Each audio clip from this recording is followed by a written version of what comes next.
that's on those items, so it will only go up to that set amount. The other nice thing is the deductible doesn't apply for scheduled items. If you're scheduling something that's really of high value, it's guaranteed replacement cost and there's no out-of-pocket for you. So that's one thing we see. And on the business side, we'll see folks that just don't look at things for years. And I mean, we've had people that have had coverage for their equipment that may be at $500,000 on their business policy, that they now have $800,000 worth of equipment, or their sales have multiplied so much that they need to have higher coverages. And we'll go in and take a really good look at that. Workers' comp, same thing. Make sure they have the right classification, make sure they have the employees, make sure they're getting all the credits that they're possibly able to get. A lot of folks don't understand the credits on the personal and the commercial side, because there are folks out there that are domestic partners that can combine their vehicles and get a discount on their auto. Okay. And with kids, it's big to stay on their parents' policies. I mean, the liability aspect stays with the parents because they're on there, but the kids get that discount for having the parents have their home and have their auto and have their other insurance policies with the agent that they're with. Now, what about, like, my son just got an apartment and he had to get renter's insurance, and I'm not sure what exactly, my father actually helped him line that up, so I'm not sure what they got for coverage, but the renter's insurance, I believe, just covers his stuff. It covers his stuff, but it also covers the liability aspect. So if someone comes over, And say trips and breaks their leg. say if he invited someone over to the house and they fall and got hurt, and the landlord really didn't do anything wrong, the stairs were cleared, the railings were on the handrails, I mean, everything was safe as far as the landlord was concerned. Someone maybe had a drink or fall or hit their head or just tripped over a rug or something, they could still come back and sue him because he invited them over to that premises. So by having the renter's policy, that gives him the liability to take care of those things. And again, we generally recommend $300,000 or $500,000.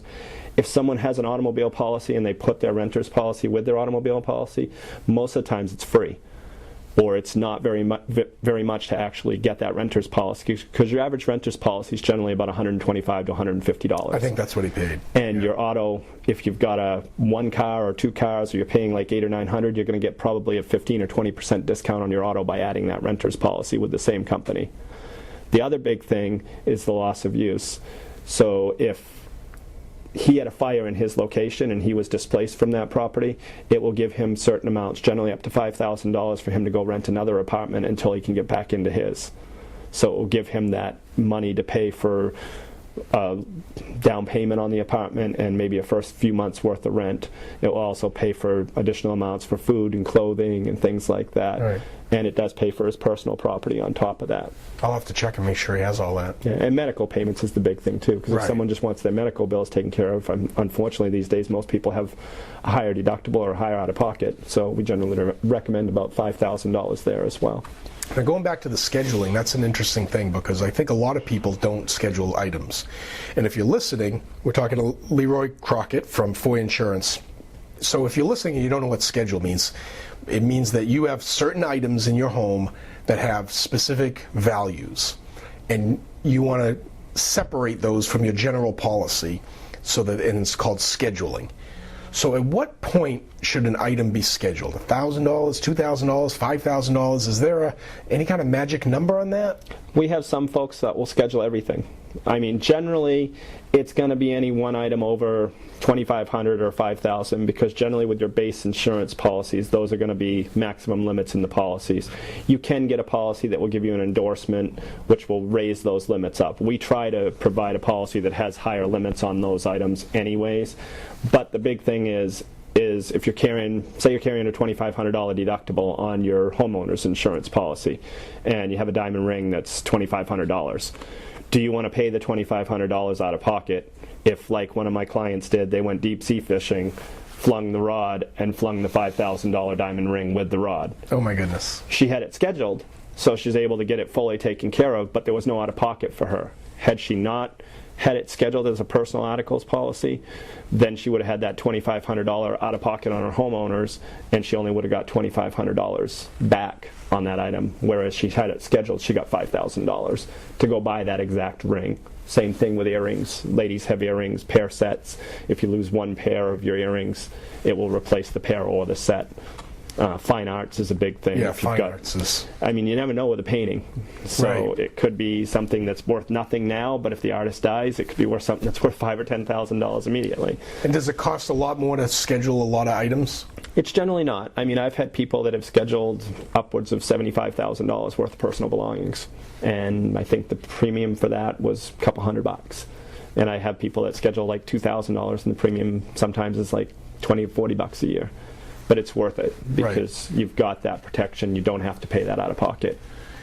What do you do if, and this is a totally personal question that I'm asking you on the air, so you can say you need more information later, but I thought I'd throw it out there before we go to the commercial and finish the interview.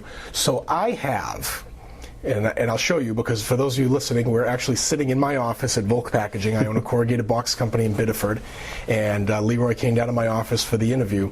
And so just outside this door, I have an autograph collection that is about 500 autographs, and I've looked into getting it insured, because some of them are worth some pretty good money, but I have no idea how to appraise it. So how do you get something insured when you have no idea what its value is? With some carriers, there is a minimum limit that you'd have to get an appraisal on. For instance, it may be $2,500 or $5,000 where you have to get an appraisal on it. If you've got something with a receipt or a bill of sale within like the last 5 years, that will probably do for the value of it, unless it may have gone up, which it may have. Just looking around your office, I would say there's probably a few things in here that probably you should have appraised and probably have a scheduled on. Some of my sports memorabilia? Yeah. Yeah, because you never know. I mean, some of these things could be worth some significant amounts of money. Yeah, well, I have a couple of Kyle Yastrzemski autographs and a Manny Ramirez autograph, and so let's say Kyle Yastrzemski passes away, those baseballs just increase in value immediately. Yeah, and that's irreplaable. Right, and then it's irreplaceable. You can't get him to sign it again. Right. So, I mean, those are the type of things. A lot of folks will schedule their collectibles. A lot of folks will schedule, if you have a musician in your house, it's big to schedule their musical equipment, because if it's lost or stolen, then you've got that full value for the replacement cost, and you can go out and get it taken care of without having an out-of-pocket for your homeowner's premium deductible. If you're taking it with you and you're on a trip and something happens, you've got that scheduled. I have photographers schedule their cameras. Right, sure. Because that's their livelihood. Yeah. I mean, you're carrying a $6,000 camera with you. If something happens to that, you need to get it replaced, and you need to get the exact same thing. Who is the actress? Do you see there was an actress or singer or something that had her, was it Tina Turner, that has her legs insured for like $10 million or something? Yeah, I know. There are some. Yeah. I think people have like their hands insured and things, like the hand actors. And, oh, yeah. Yeah, I mean, you can get insurance for pretty much anything. There could be insurance poor, too. Right, exactly. You can over-insure. Yeah. So you have to look at what the value is and what the likelihood is that something's going to happen to that. So, for example, we had the option this year of getting flood insurance. And we passed because we're not near a river, we're not right on the ocean. There's pretty small likelihood that we're going to get flooded here in the Biddeford Industrial Park. So we passed on it. So you can very easily overinsure yourself. You can't worry about every possible scenario. Right. Going forward. Well, Leroy, thank you very much for coming on the show. If anybody wants to talk to Leroy, you can get all his information on my website, boxtalkradio.com. All his links and contact information will be right on there, so check it out. Leroy Crockett, Foy Insurance, thanks a lot for being on the show. Thank you for having me. We'll be back in a minute with more Box Talk Radio.